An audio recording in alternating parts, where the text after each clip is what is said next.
Hello, Anyali Madat. My name is Sumaira Dharani, and I will be the moderator for today's Critical Conversation. The Critical Conversations series has been conceived as an ITREB USA initiative aimed at engaging the entire Jamaat, but with a focus on 18 to 40-year-olds. The series aims to explore the critical questions of our time within the context of our faith. Before we begin, I would like to read a land acknowledgement. Land acknowledgement is a formal statement that recognizes and respects Indigenous peoples as traditional stewards of this land and the enduring relationship that exists between Indigenous peoples and their traditional territories. To recognize a land is an expression of gratitude and appreciation to those whose territory we reside on, and a way of honoring the Indigenous people who have been living and working on the land from time immemorial. It is important to understand the long existing history that has brought us to reside on the land and to seek to understand our place within that history. Land acknowledgements do not exist in a past tense or historical context. Colonialism is a current ongoing process, and we need to build our mindfulness of our present participation. We would like to open our session today by acknowledging that the land on which I reside is the occupied territory of the Apache, the Caddo, the Comanche, the Kiowa, and the Wichita nations of the Houston area. These tribes have stewarded this land throughout the generations, and we would like to pay our respects to elders, both past and present.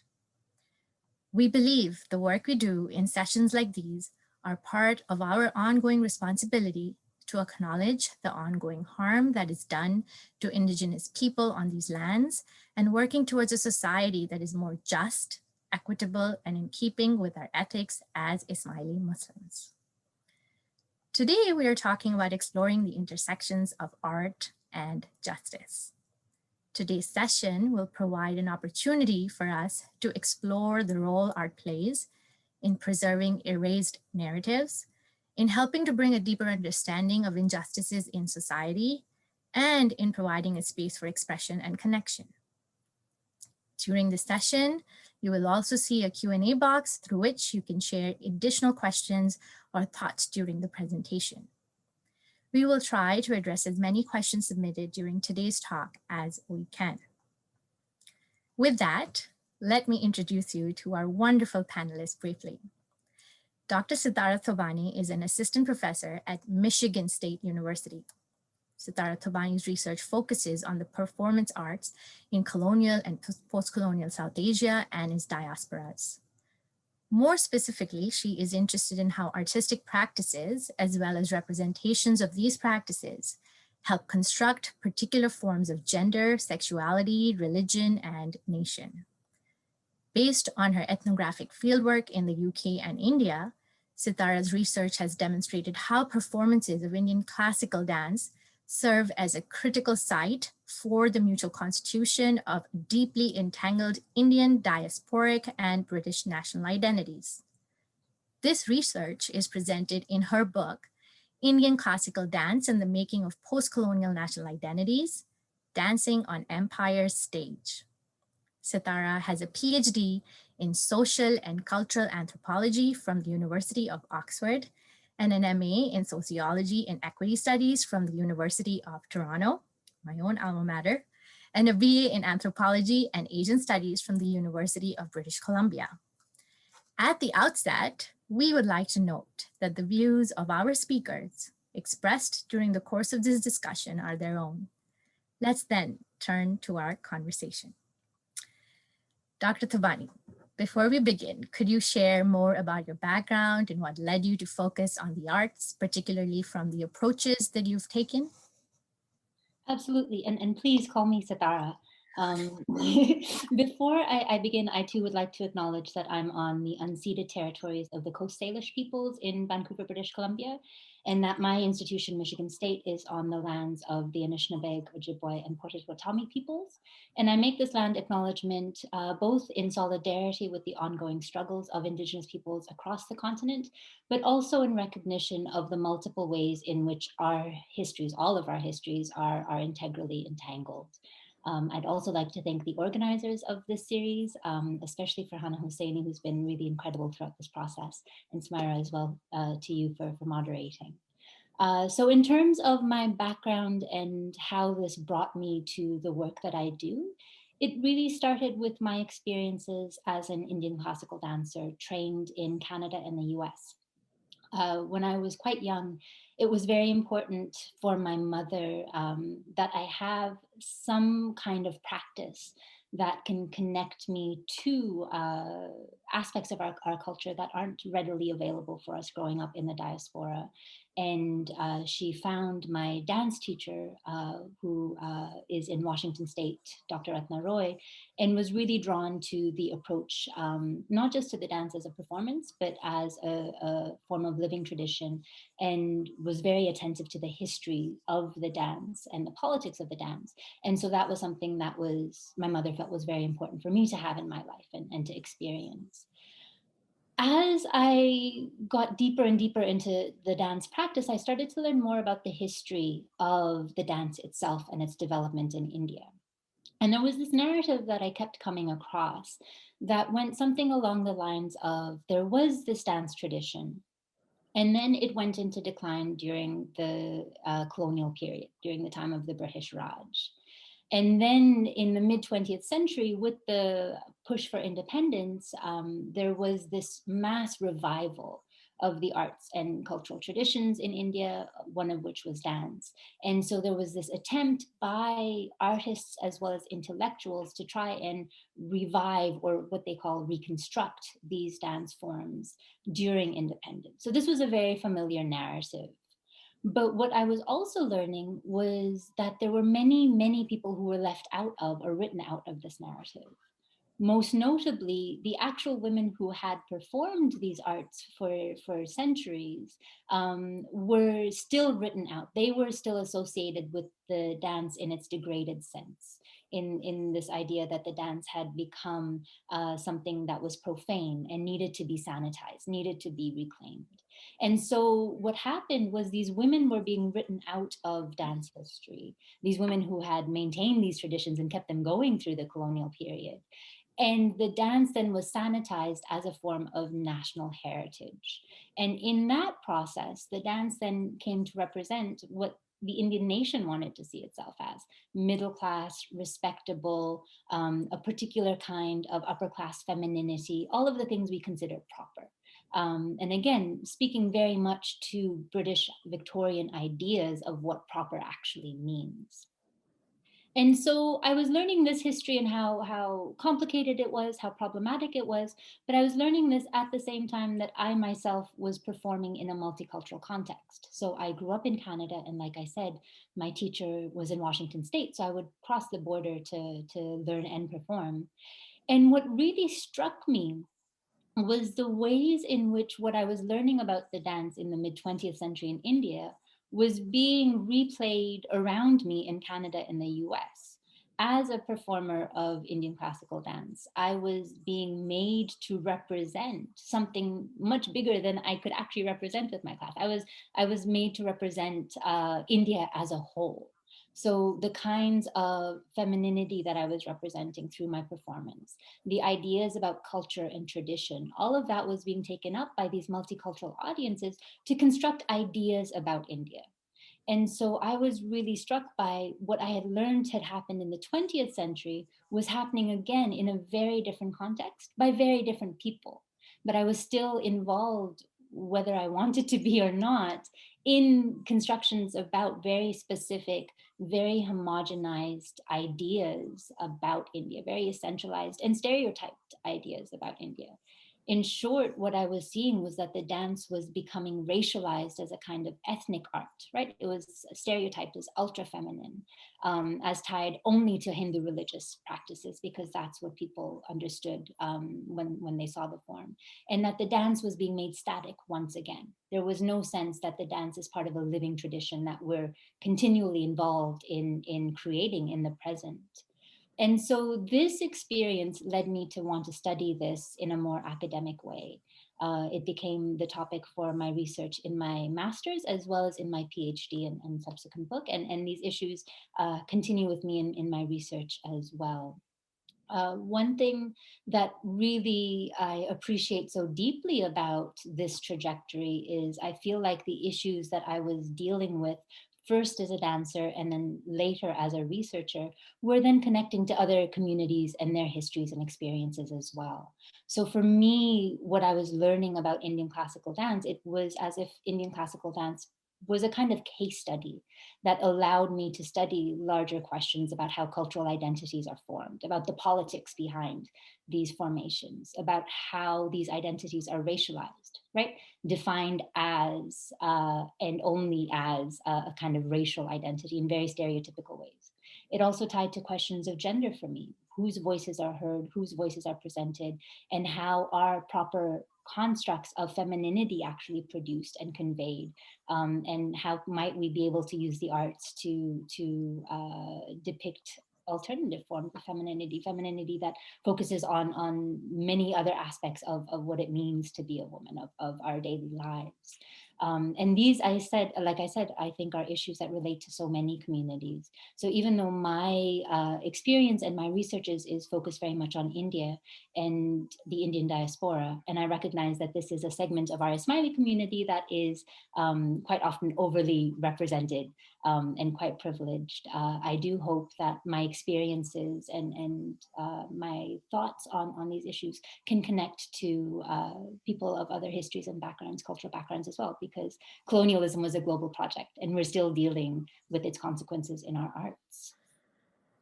Thank you so much for sharing such a varied background response to this question. I think what I particularly enjoyed was the way you drew parallels between what you were taking away and learning about India and Indian classical art and how that was playing into your own life while you were crossing the border from Canada and moving into Michigan State. So, but beyond that, just what does it mean when people decide boundaries and identities, and how do we go around identifying, and what role does art play in that? So this is a great start in terms of just trying to get a sense of where you're coming from and how you've gone about describing your own journey.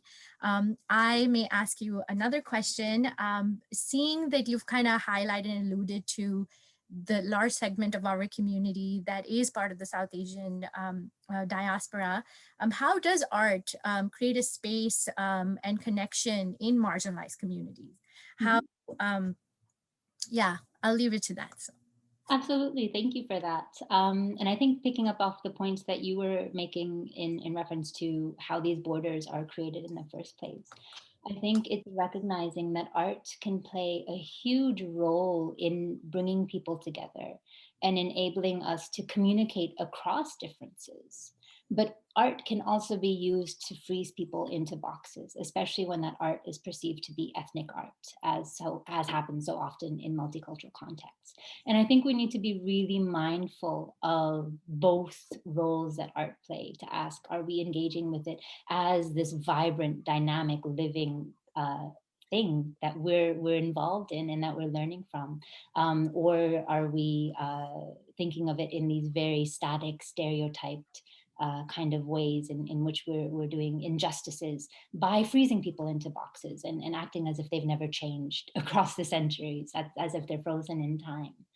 Art, in terms of how it can facilitate connections, especially in marginalized communities, like I said, it can bring people together, it can facilitate communication. But what I find so important is how art can actually be an entryway to different perspectives entirely, to different forms of knowledge. So if we think of it within Islamic traditions, right, our diverse Islamic traditions, if we think of the immense power of poetry or of music or even of architecture to actually transform our experiences, our emotions, and our knowledge to recenter different ways of thinking and being, an immense power that the arts have. So it's not just about the aesthetic, it's not just about creating something that is beautiful, but it is about a different way of knowing about the world that I think is so important. And for me personally is something that I really want to hold on to, that I don't want to give that up. Um, Art can create spaces for people to come together who don't otherwise find those spaces elsewhere in society. Absolutely, right? So there's a real bonding that can be happening over art. And like I said, the communication that it facilitates is really, really powerful as well. So I can give you an example. When I was performing, I can't tell you the number of times I would have people come up to me, South Asian and non-South Asian, from the mainstream kind of white, liberal white community.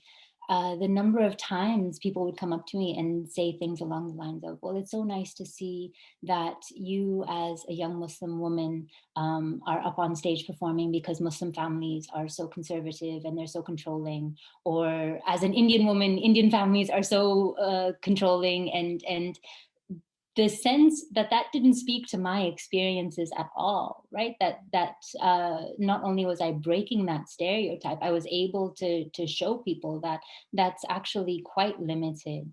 And then through performance to highlight the different kinds of, again, for me, femininity was really important, but to depict femininity that was strong, that was empowered, that was, again, not what people think of when they think of Indian culture or Muslim culture.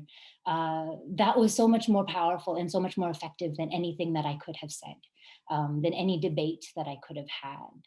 And to see people from other communities say, well, I really would like to be that kind of a person, or I would like to have that in my life. That's a characteristic I can learn from.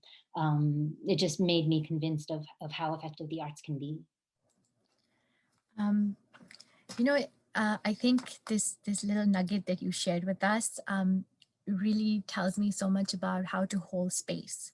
You know, it's so easy for someone in your role and in your position to very easily disregard a part of their identity to maximize and identify and highlight another aspect of their identity.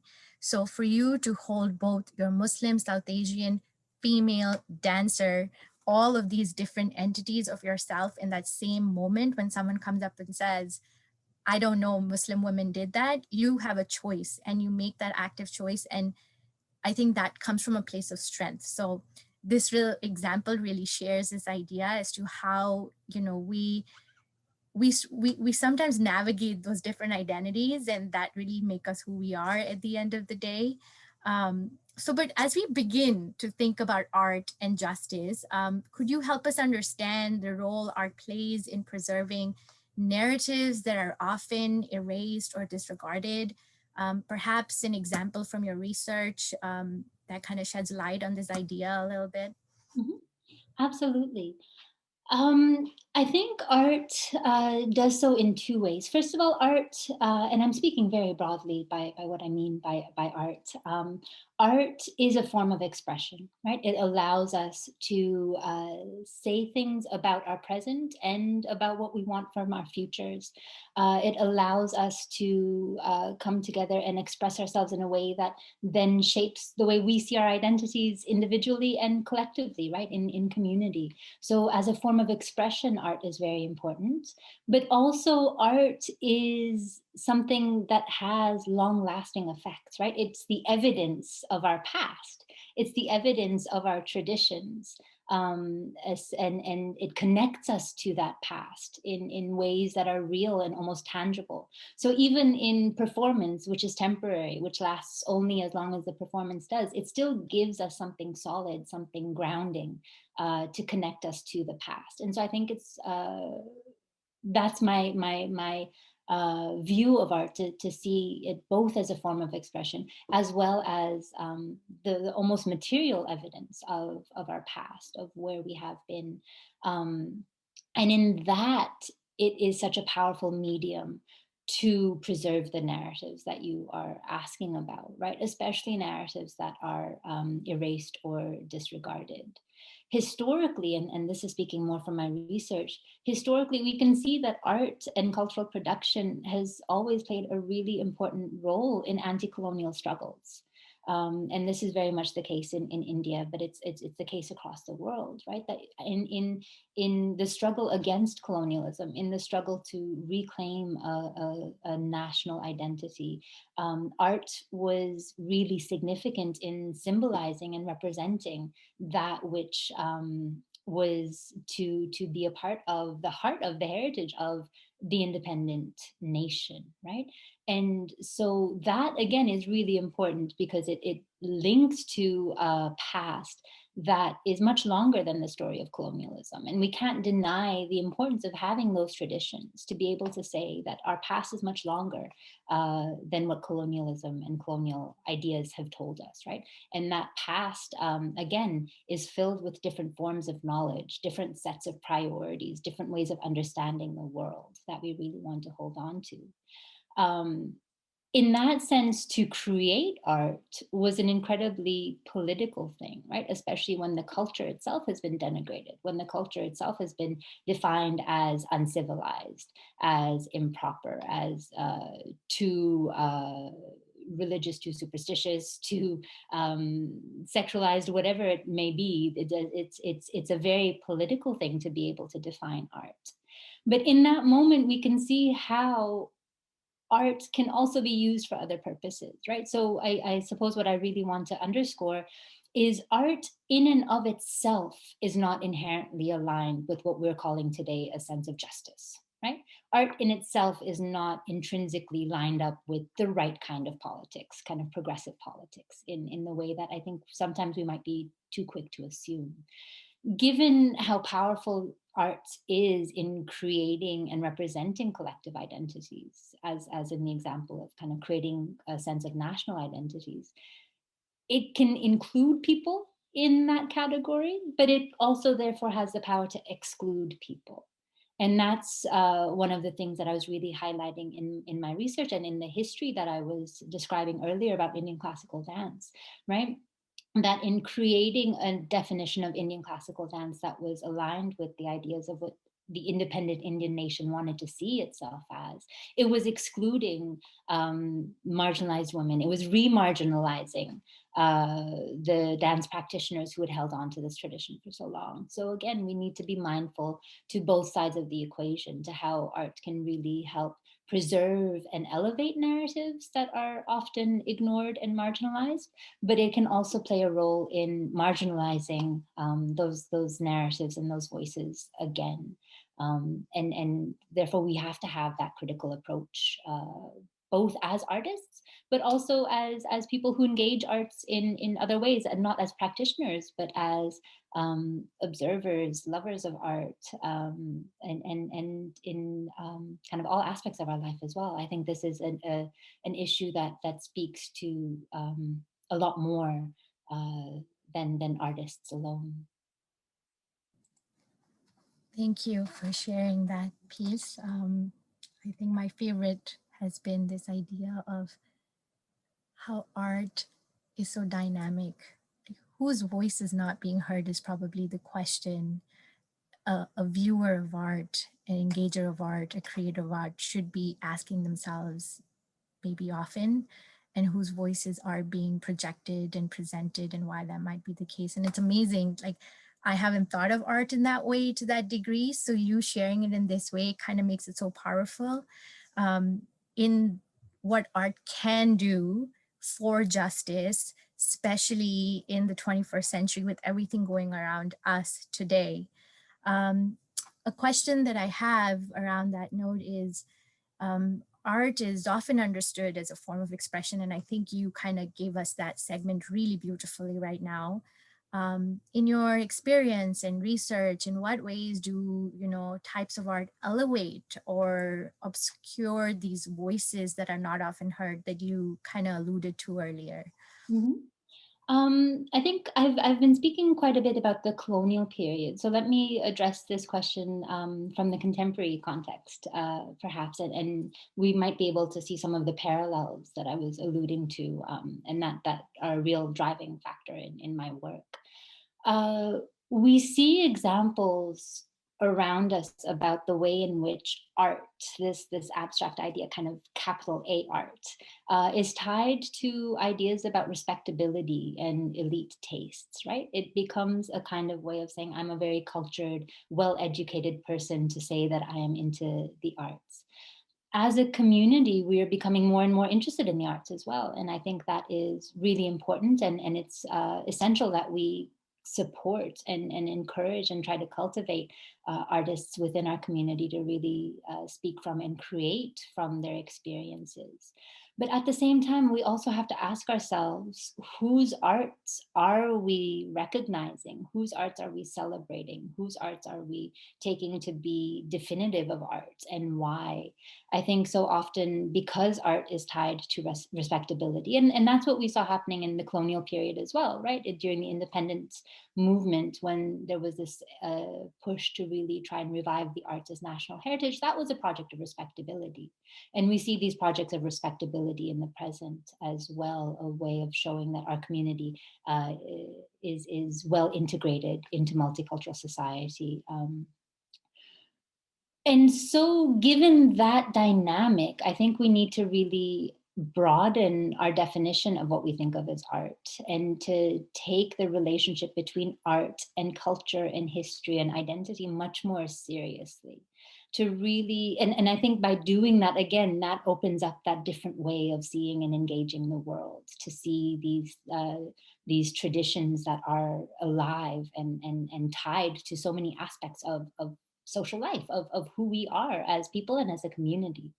But in doing so, we have to resist the urge, which is such an easy urge in the multicultural context, to really culturalize our art, and present it as something that is ethnic, or is an aspect of our kind of racialized cultural identity, that reduces them to a very simplistic idea of culture and does a disservice by doing so. And this is a real problem in the multicultural context. So again, I can speak from my experiences as a dancer. I've seen this happen to so many dancers that I've worked with and that I've come to know in Canada and the US. I've seen this happen to so many musicians and to other artists as well, who all get slotted into the category of ethnic arts. And once that happens, it's impossible to progress or to be seen as quote unquote real artists, because this idea that you're coming from a position that is defined entirely by and only by a frozen idea of what your cultural background is, that takes priority. And so even if dancers are producing the most innovative work, they're engaging in the most creative, exciting practices, society, audiences are incapable of seeing that, because they can't get past the idea that this is ethnic art, that this is cultural practice and only cultural practice, and they've been doing it this way for hundreds of years. And so this again ties into questions of marginalization, not only for the artists as individuals who cannot then succeed in their careers in the same way as mainstream artists who don't carry this kind of burden, this cultural baggage. But it also marginalizes our communities, because artists are taken as being representative of entire communities, entire cultures. So the way that our arts get seen by multicultural society speaks to how our culture is seen by multicultural society, how our community is seen by multicultural society. When those audience members were coming to me to say, it's really nice to see you as a Muslim woman coming from a Muslim family performing, they weren't just speaking about me as an individual. They were speaking about my community. And that's, I know, not true in my community, but it shows you that relationship, right, between how the individual artist is seen and then everything that they are made to represent. And so I think in terms of how art can elevate or obscure voices, we really need to broaden our definition in order to elevate voices, right? We need to broaden our definition that sees art, small a art, if I can put it that way, for all of its diversity and all of its complexity and everything that it's tied to in a really rich, rich way. But it obscures marginalized voices and leads to further marginalization when we think of it in terms of capital A art, right? In terms of this very upper crust, elite sense of things that set up its own ideas about who does and does not belong. Thank you so much for sharing these ideas around upper K art and lowercase art. You know, I had a question pop in my mind, so I'm just going to go ahead and ask it. Maybe it might be a good segue into the next piece. Is how do you change that, right? How do you get the audience, Mm-hmm. people that engage within multicultural societies to see it differently? What is required? What kind of shift is required in society? If you could share a little bit around that.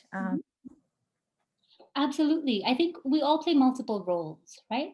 So as artists, I think we have to really remember that what we do is about so much more than just us. This idea that we are creating art as a form of expression, yes, absolutely. And there's something really valuable and desirable about that. But we have to remember that we're not existing alone when we produce work, when we perform work, that we really carry a huge responsibility. And I think that's an honor to think of it in those terms as well. But remember that it's not about us. So who we make our art available to, who we're making it accessible to, we're making those decisions. Then how we're presenting that art. It could be very easy for me as a dancer to say, I am going to bring to you today a tradition that is 2,000 years old and that has not changed. And that's a very nice romantic narrative that can take you quite far, but not only is inaccurate, is actually going to be very problematic for then trying to say, well, actually my community is much more dynamic. My community is very real and alive in the 21st century, right? So to recognize the choices that we make and even how we present the art, even before we've gotten to the performance itself, we're already doing this work. And finally, as artists, to think about, again, the multiple connections between our work and our histories, our politics, and politics that we cannot avoid, right? We can't pretend colonialism didn't happen. We can't pretend that there isn't this legacy that affected how nationalist artists and intellectuals wanted to define Indian tradition. That too was a political project. We need to actually engage with all of that. On the flip side, I think we also play a role as audience members or as people who engage with, even in the most limited sense, different art forms. I always say that if I understand that my culture and my sense of my cultural identity is so complicated, I know that it's so difficult to put into a nutshell what our traditions are and both do service to how those traditions have been maintained over the long history and really do provide that sense of historical connection, but at the same time also highlight how these traditions are dynamic and changing and alive. I know how difficult that is. If I encounter somebody from a different culture, I might not be able to understand the details of that complexity, but if I know I'm complex, I know they are too. And so, as audience members and people who engage these different art forms, I think we need to remember that as well, that what I'm seeing is part of this ongoing historical struggle to try and find our sense of identity and try and find our sense of being. And we might not be able to define it after watching one performance. We might not be able to define it after seeing one painting, but that one painting or that one performance can be an entry point into something else. So I think it's about recognizing the multiple roles that we play in order to try and shift these ideas. Thank you. I mean, engagement and at the same time, giving other people the same level of space to define their complexity that we hope people would give to us is something that I think that's my biggest takeaway from this little piece that you shared here. You know, you mentioned about the complexity around politics and arts and how arts often gets defined in politics. The question I had was,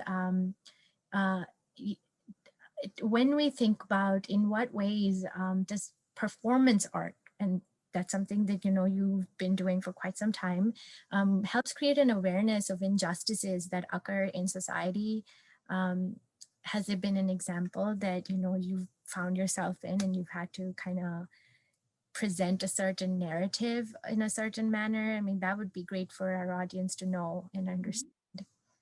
Absolutely. I think we're living in a very important historical moment with the events, not only of last summer, but really that were magnified last summer with Black Lives Matter, with ongoing Indigenous struggles, which are becoming more and more visible, at least in mainstream society. Not that they haven't, that they're not ongoing, they absolutely are, but they're becoming more visible in mainstream society. I think we can see in these movements just how powerful the arts are. Again, not only in communicating political ideas, but actually forging um, identities and putting into practice a certain kind of politics.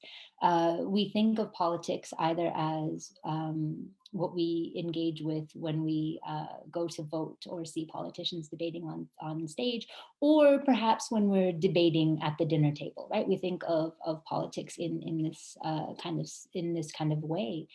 But what does it mean to actually live one's politics, to put them into practice? And if we really take that question seriously, we see the role that the arts have to play in this. So, for examples, if we look at Indigenous communities across the Americas, and the role that the arts play, but I hesitate because I don't want to define it simply as the arts, because again, it is these living politics, these living identities and histories that are being made real. I think those provide us a really rich example to try and understand not just the arts of other cultures, but the politics of other cultures as well. So to hold on to and continue to create the regalia that we see in Indigenous communities, the performance traditions, the traditions of oral histories, of storytelling, those are all ongoing ways of living one's politics. With Black Lives Matter, we see the power of spoken word, the power of visual art, of marking the streets, so to speak, to again really assert presence, to create visibility, but also to create something again that's material, that's tangible and real, that isn't based on this abstract idea of rights, for example, but is a way of making visible, and as you've been saying, creating and taking that space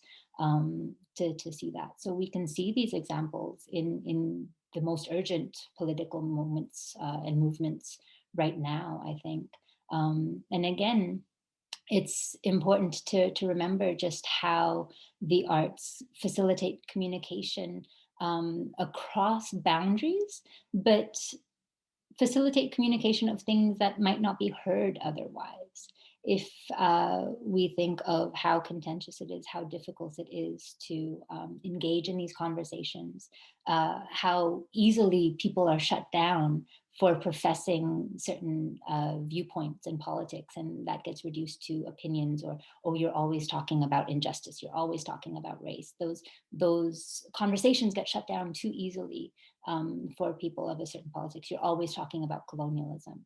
But the arts can provide a way of trying to communicate in a way that is difficult to shut down, because it is grounded in something else, and it makes very visible both these histories, but also the very dynamic presence existence of these communities, and that's their political project.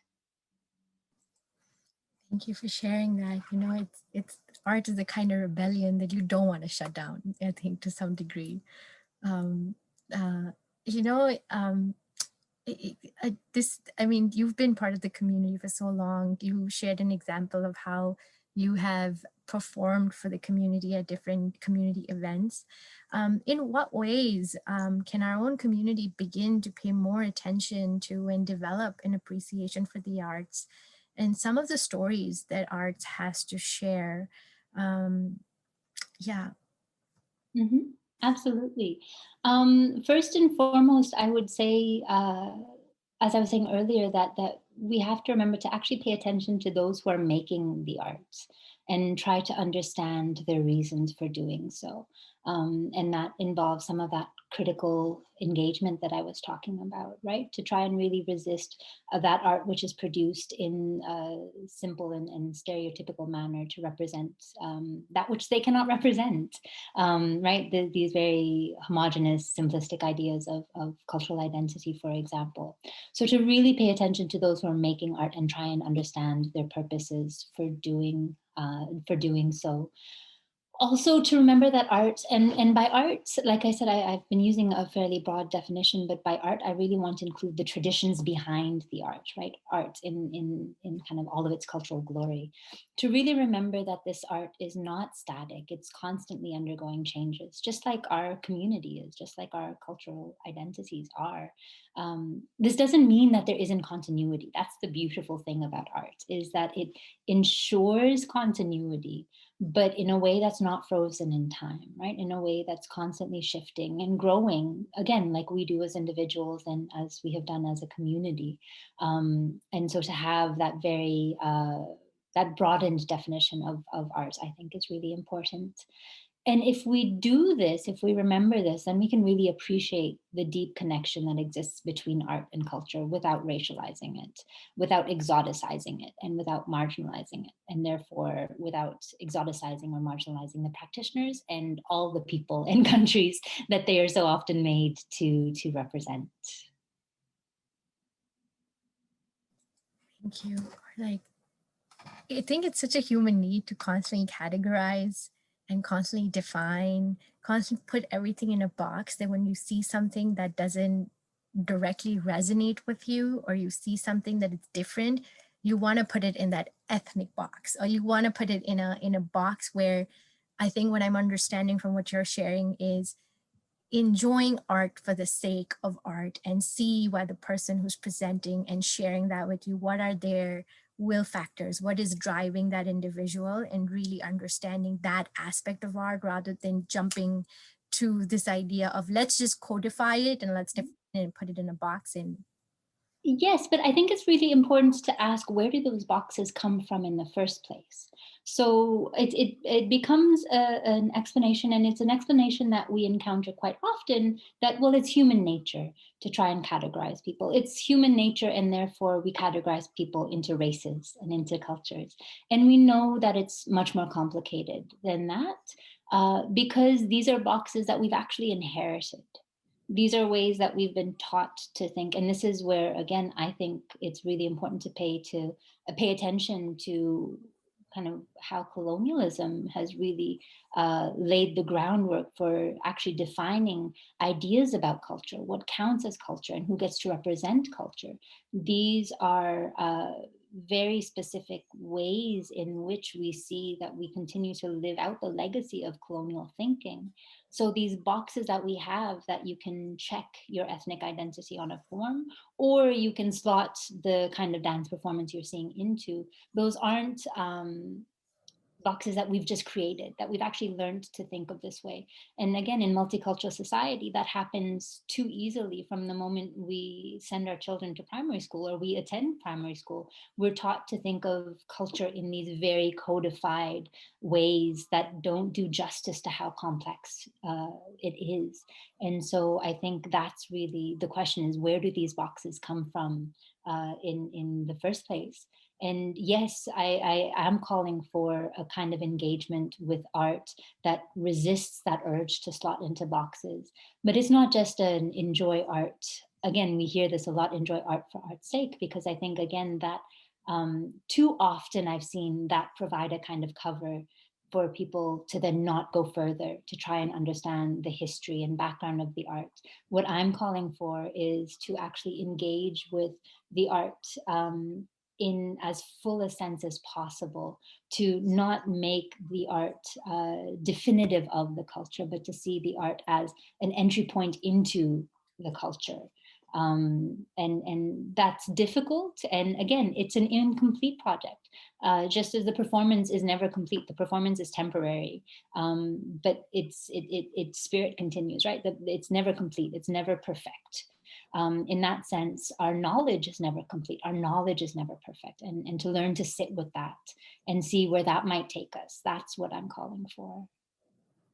That's a tall order, but an important. It certainly is. I recognize that. It's it's important, especially with where we're at as a society today.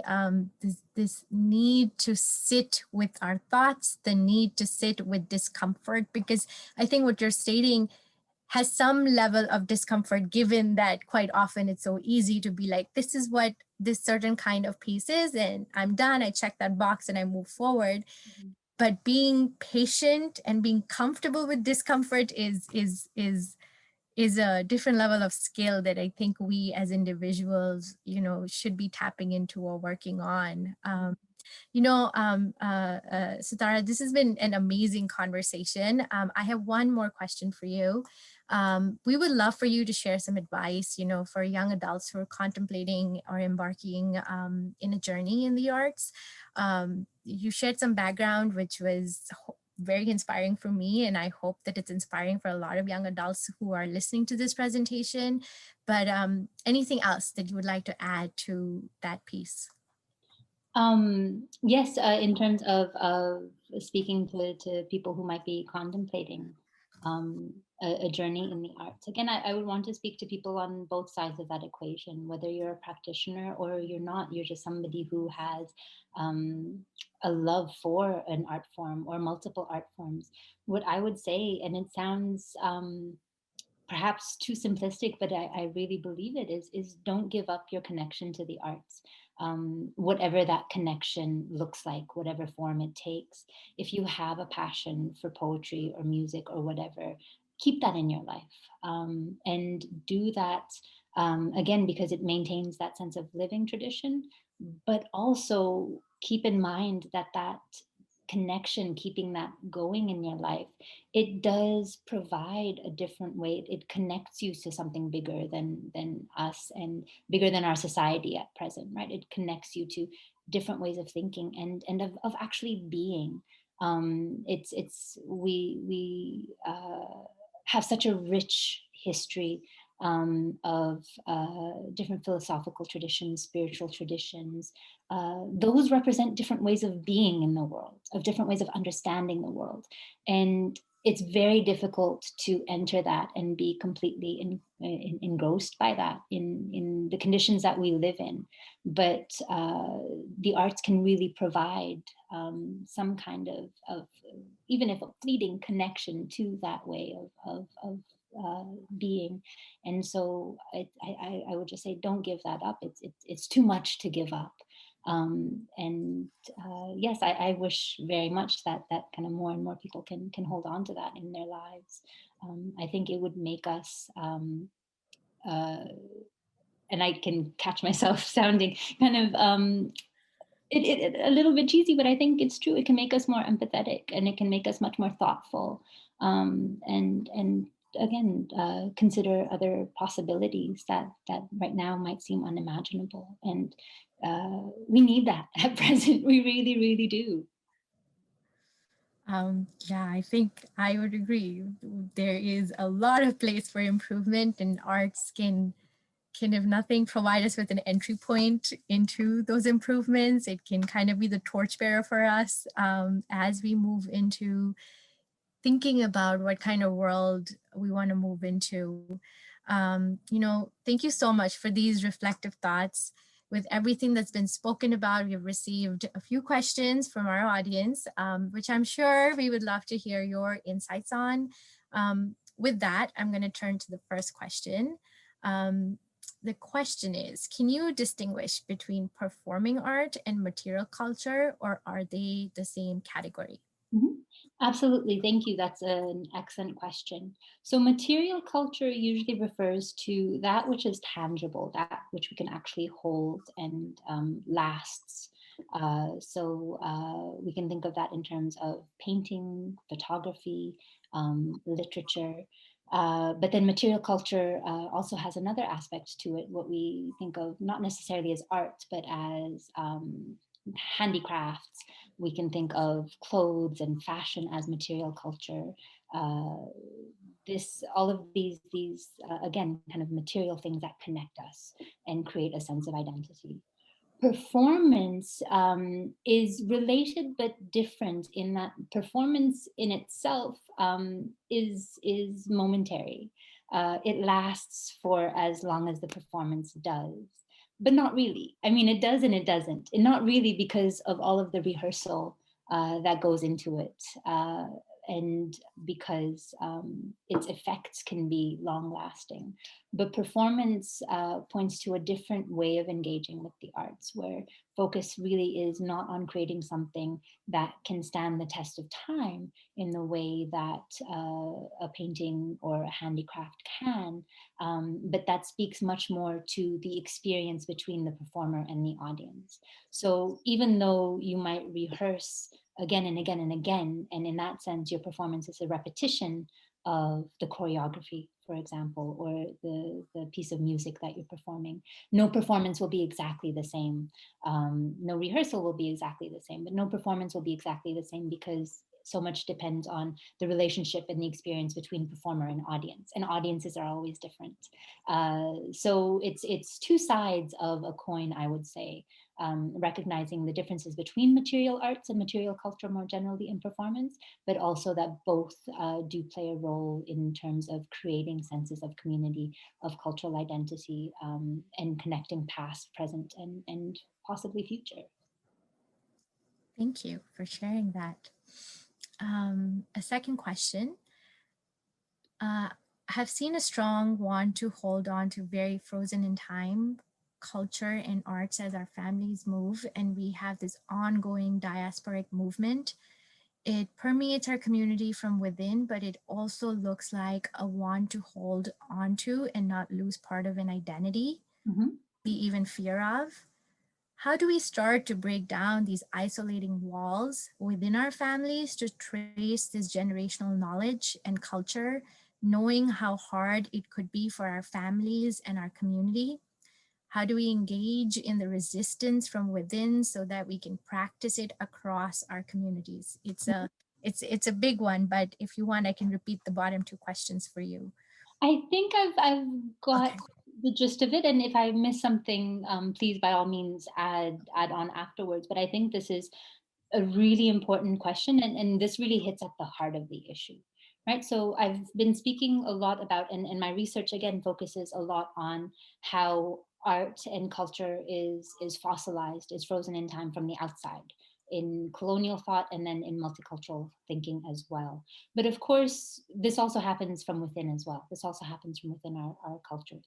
And I would say the first thing that we have to do, and it sounds like this is being done in the question that's being posed, is to recognize how and why that is happening. So, yes, in diasporic communities, because art provides that link to whether it's the homeland or the past, it provides that link.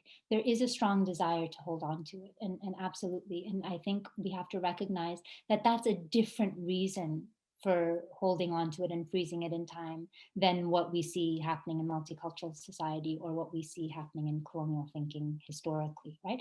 So again, when I was talking about understanding the reasons, that's a different reason for doing it. It does, of course, then dovetail with multicultural society and historically colonial thinking wanting to freeze this in time. So that's where we have to recognize the role we can play. It's too easy for us to say, well, if I present the art this way, we're kind of then playing this model minority idea of what kind of immigrant culture is, right? It comes from both a very real desire to want to hold on to something, but it plays into other kinds of politics as well. So that being said, to come back, I think if we can start from a place that understands why older generations hold on to the arts that in the ways that they do, and to recognize what older generations might also be asking for in doing so. I think that might reveal some options for moving forward. We have to ask ourselves, do our arts speak to these older generations, right? Not necessarily in the ways that are identical to what they would identify as arts, but are we leaving them out? Another question I would ask is, what then are you basing your contemporary production, your contemporary art on? What are the models for that? So if I can give an example from my research in the UK, and I went to the UK because that's the most established center of South Asian diasporic cultural production, art and performance. And a lot of dancers were saying, well, in order to be professional, we need to leave classical dance behind us. We need to leave that, that's traditional. We need to be contemporary. And the only way that they understood being contemporary as was to mimic what Western white dancers were doing in Western contemporary dance. So that again plays into these very stereotypical ideas that Indian means cultural and traditional, and Western means contemporary and modern and important, right? In ways that really whitewash our traditions. And I think that's a binary that's too easy to slip into.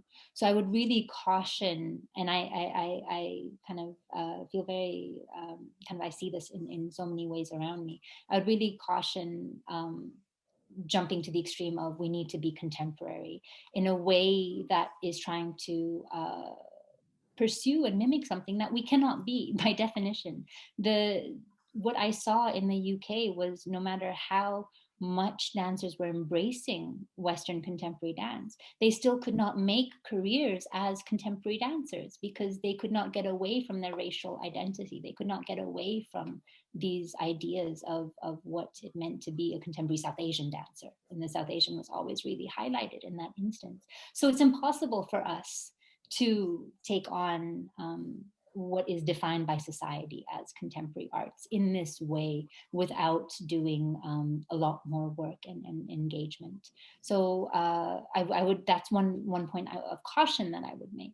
So to try and tie kind of all aspects of the question and my response back together, I think coming back to this question of what is the history behind what I'm doing, and what is it that makes it speak to my experience and my position in the present. If it speaks to what I am in the present and how I want to engage either with older generations, with future generations, with past or future, if it speaks to me right now, it is contemporary.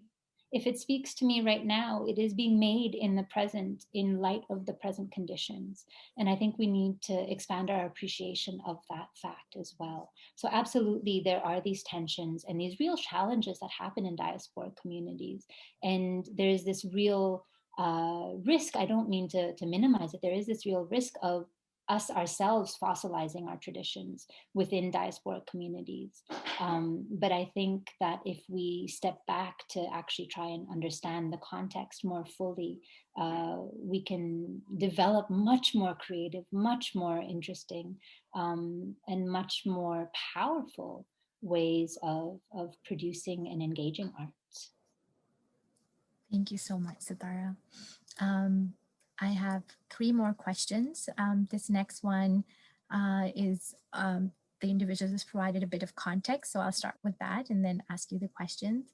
In the world and education systems we have in this country, there is such an ongoing devaluing of art unless it's the capital A art, and that too is not particularly limited.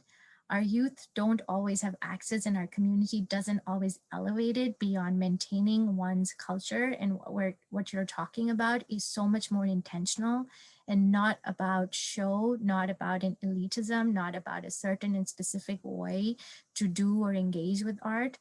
But because the exposure and access is so limited and so quickly judged for so many of our youth, if it is not about performance or a contest or bringing a material return, then it's not always valued or nurtured. How can we respond to this disconnect from how education and value is understood and taught to our youth? Oh, wow. I feel like whoever posed that question should be part of the conversation. conversation. Absolutely. I mean, that's so important, isn't it? Because the question of value determines so much. And again, it's how these traditions and these art forms are valued within our community and how they're valued outside as well. And the uncomfortable ways in which those dovetail sometimes, right? I think that we need to be very honest about. I think, again, whether it's a focus on bringing more art into our community or whether it's a focus on looking at our cultural practices in a different way. We can start at either points, but hopefully we come to the same place in the middle, is to recognize that for us as a community, we have a very strong sense of a community, which we're very fortunate to have and be able to have held on to. But in order for a community to come together, in order for a community to sustain itself, the question of how you pass down your sense of community, your sense of culture to future generations is an urgent question. And so if we think of the way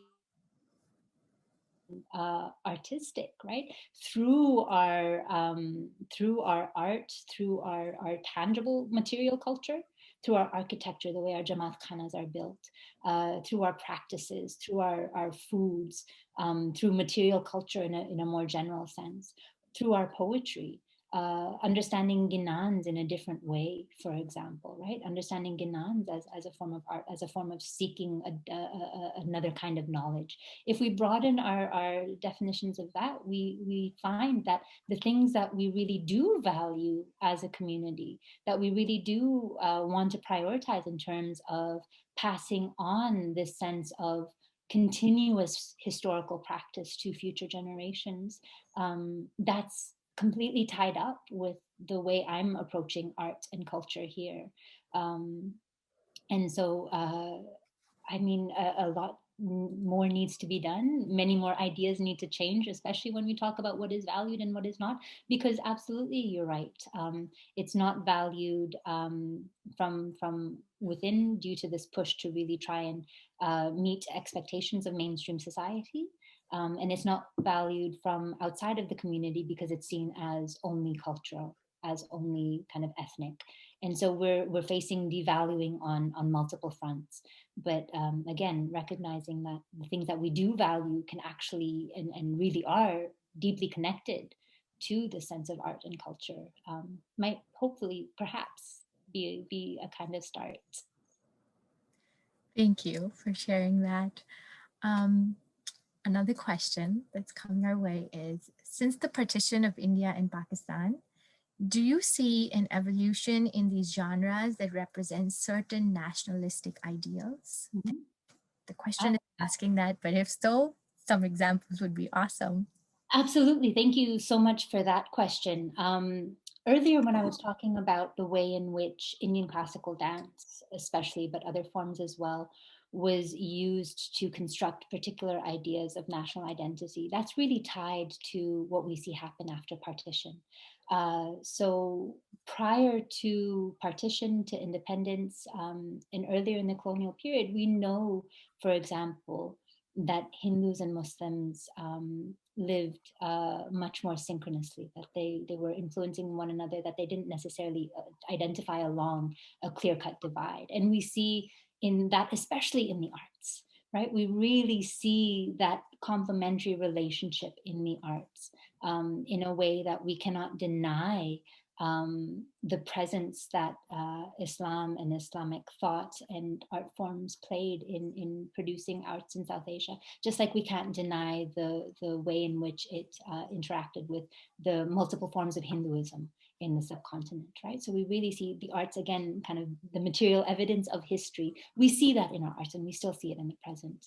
However, in this nationalist period, and certainly this is carried on into the present, there's been this really strong attempt to try and define Indian identity in religious, and that means Hindu terms. So to really, we see this happening in so many ways. to try and deny or remove what is perceived to be the Islamic influence. And certainly we see that in dance practices as well. So when I was saying kind of before, to be read as doing Hindu practice as an Indian classical dancer is based on this very politicized definition or redefining of Indian classical dance as a particular kind of cultural practice, which isn't necessarily borne out in the way that we think it is in history. And that's one of the things that I was studying in the historical context, but I was really surprised to see happening in the present diasporic context as well. I was encountering dancers who had no investment in these nationalist politics, still reproducing these narratives, still reproducing these ideas that Islam is foreign to India, that this is absolutely Hindu practice, which shows you how powerful the arts are in sustaining these political narratives to people who otherwise wouldn't really be concerned with them. Yeah, yeah. Thank you for sharing that. The last question for today is, as we think about categories, can art also help to break stereotypes? For example, we often hear Islam has no culture. Could the identification of art into certain categories be beneficial? Mm-hmm. Absolutely, it can, right? Because again, it's the form of expression, but it's also the tangible evidence, right? So it is the evidence of not just the culture, but the richness and the diversity of the culture. That being said, again, I think it's I completely understand the desire to respond to statements such as Islam doesn't have culture, or Indian culture is XYZ, or Afghan culture is ABC. I completely understand the very strong desire to respond to that and try to correct that. But at the same time, it's in that urgency that we also so easily slip into ideas of, well, of course we have culture. Here is our art that will prove it, right? Again, it's how what we need to do inside works in tandem with, even if it's against our interests, what's being said by the outside that we need to understand. And so absolutely art is the example of the rich culture, but I would hesitate to say it's the answer, right? We need to get at really what is the assumption behind that. The assumption isn't that Islam doesn't have culture. It's that Islam has culture that I'm not valuing as culture. Islam has culture that has been defined in particular ways, in contrast to what we understand as culture in a Western context, right? So if we can get further past that initial, I'm going to prove you wrong, then we don't fall into that risk of trying to carry this burden that art is going to solve the problem of the way in which Islam is seen, the way in which Indian culture is seen, etc., etc. Thank you so much, Sitara, for spending the afternoon with us. This has been a great conversation. As you were speaking, I was taking some notes, and I think for me, what I'm taking away for today is how you shared that art is an entry point into different perspectives. Art is the evidence of our past. Like, that was really powerful for me, and it connects us. It symbolizes our heritage, but more than anything else, art is a way that we are seen and we get to see. And I think that was probably such a significant aspect of it. What are you seeing? How are you seeing? When are you seeing? What topics are you seeing? And what is being shown to you?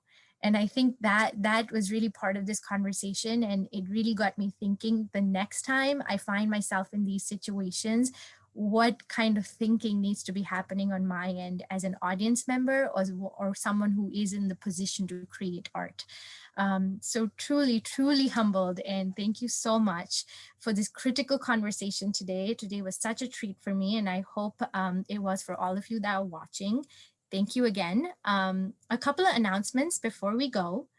Please look out for more information on the ISMAILI USA website and social media pages for young adult conversations this week and our next critical conversation. Please take the survey at the end of the session that will pop up on your screen as you leave. Thank you, and Yali Madat.